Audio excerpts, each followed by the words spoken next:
Connectivity के बगैर इस देश का एक क्षेत्र का पुराना वैभव वापिस लाना भी असंभव है और कनेक्टिविटी के बगैर यहां पर विकास को गति देना भी असंभव है।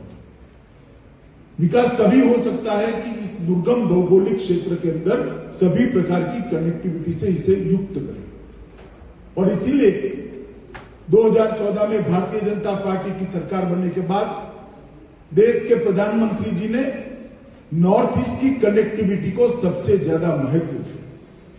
हमारा प्रयास है कि 2024 के पहले नॉर्थ ईस्ट का हर राज्य का कैपिटल रेल और हवाई अड्डों से जुड़ जाए। पूरा देश रेलवे और हवाई अड्डों से नॉर्थ ईस्ट को कनेक्ट करने का हमारा महत्वाकांक्षी प्रोजेक्ट है। परंतु इसके साथ साथ रोड कनेक्टिविटी को भी बल देना पड़ेगा और रोड कनेक्टिविटी सिर्फ रोड अच्छे करने से नहीं होती, ट्रांसपोर्ट की सुविधा बनाने से बढ़ाने से ही हो सकती है।